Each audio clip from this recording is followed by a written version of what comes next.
Hey, what's up, movie fans? I recently rewatched Star Wars Episode 7, The Force Awakens, and it takes a lot for me to see a movie a second time in the theater. I have to really love it, and I absolutely loved it. So New Year's Day, we went and we saw it, and it was awesome. Saw it in a different theater, saw it in a different city, with a different crowd. You know, opening weekend, we had all the oohs and ahs, we had claps when the music hit. It was really, really cool. So I was wondering, you know, it's been out for a week or so. How are people going to respond to it? We didn't get claps. We got some oohs and ahs. We got some laughs. I was able to, fully invest into it. Not just initial reaction. I was very, very apprehensive, hoping against hope. A new hope, if you would. That it wasn't... my affection for it the first time I saw it wasn't just because, it's brand new, and I was really hoping that I would actually enjoy this movie as a movie, and not just because of the knee-jerk guttural reaction of being such an anticipated film. So I was really pleasantly surprised to say that I love this movie. I think I laughed even more the second time I watched it. There's a lot of really good humor in this film. There's so much heart to it. The action's crazy. It's they have this magic, this aura about it. I am not the most diehard Star Wars fan. Yes, I own quite a few Star Wars shirts. I love it. I think it's awesome. But I don't know everything about everything. I haven't read any of the books, which I hear, they actually took some really cool moments from some of the books. So it kind of makes me want to read the books. Not everything, they have some moments from Star Wars Episode 4, A New Hope.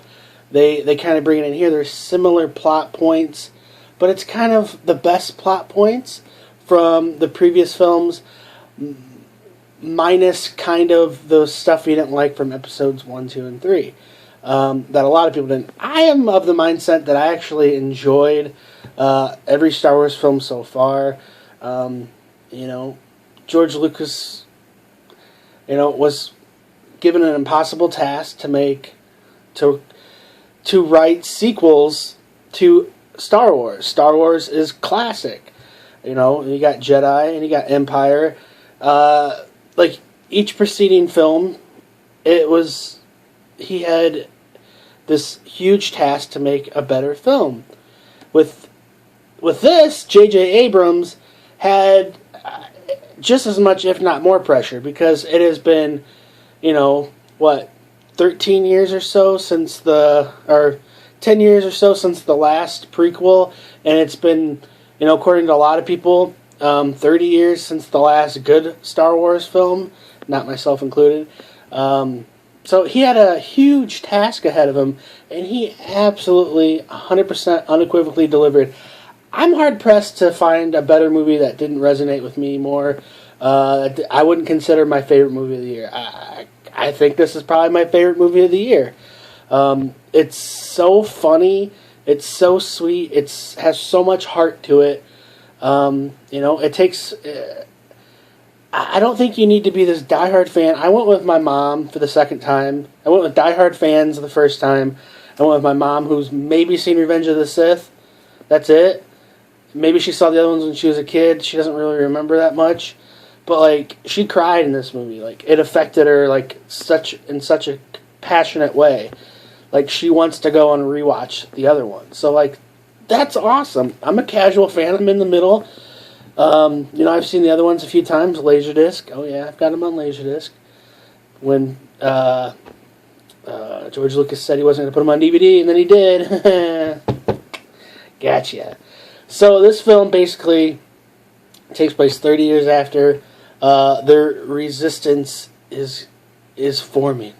Oscar Isaac is this fighter pilot, arguably the best pilot there is going today, and we have this galactic empire that is fallen, but this First Order has become the next branch, and they're more militant, they're more carnal and vicious than you could ever imagine. Luke Skywalker is now a myth. People have heard the name, but they don't know if he's actually a real thing. Is it just a part of the mythos? Poe Dameron is this pilot, and there's this village attack, and he is trying to find this lost key to this map. He is given this piece, and he's trying to find Luke. He puts it in his BB-8 unit, which is by far one of the most adorable things you've ever seen in your life. It's the newest droid. It's adorable.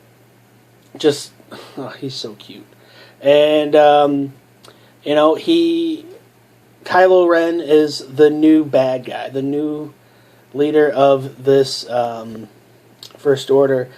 And he is just pure evil on the surface, right? Maybe he's got some depth to him.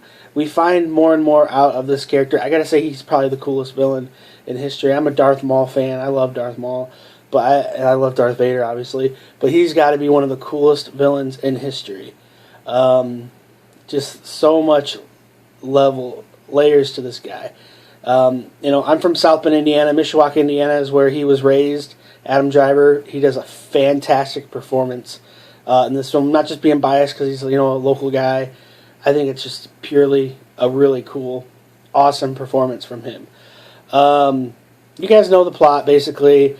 If you haven't, whatever. It's Poe is Poe's a fighter pilot, and he's kidnapped. He's taken from these people from this village. He's trying to solve the case with Luke, trying to find him. And there's this stormtrooper that is given a mission along with everyone else on their first mission. It's to destroy everyone in this village, but he can't do it. He decides after Poe is captured and they're brought back to the to their rebel base that he's gonna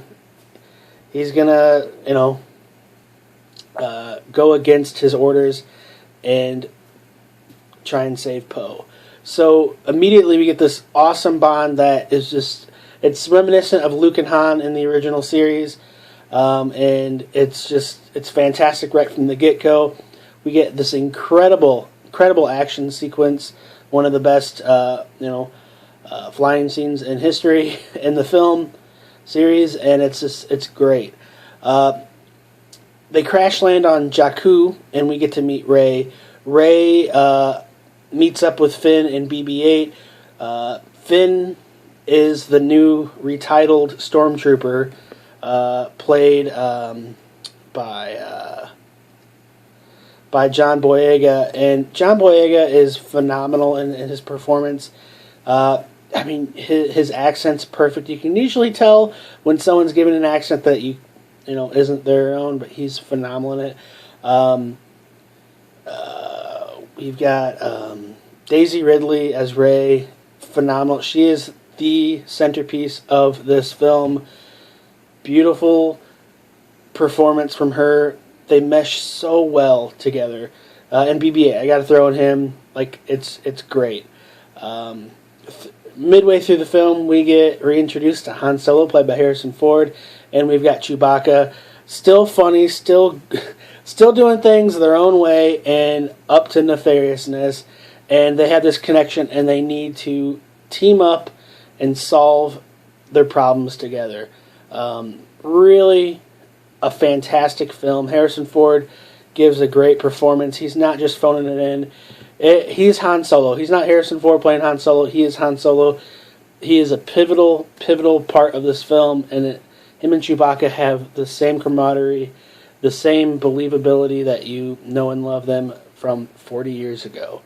The connect, you probably have seen the film already if you're watching this, but Adam Driver's Kylo Ren has so many layers to it. The scenes where he's looking at his grandfather's mask, he's talking to his grandfather. It's great. He's talking to the Emperor Snoke, played by Andy Serkis, who is only in there for a minute. I wish we'd seen more of him. It's really cool. It's just a fantastic film in general. I'm kind of going all over here, but Oscar Isaac as Poe is excellent. I don't think there's really a bad thing in the film. I like how they paid homage. They had some similar characters like in the first Star Wars A New Hope. I think it's pretty darn cool what they can do. And I think they're just trying to bridge the gap and make everybody happy.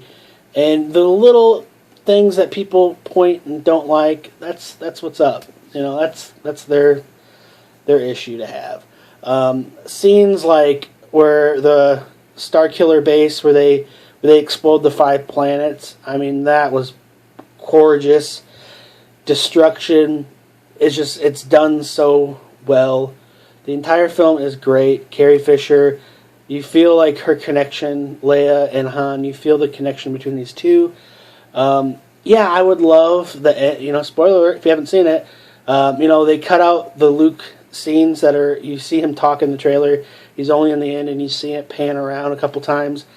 I would love to have had some, a Han and Luke relationship, or, Luke Leia, just a little bit. But, they want you going for more. In this day and age, we can go on Netflix and we can watch all 12 episodes of a season.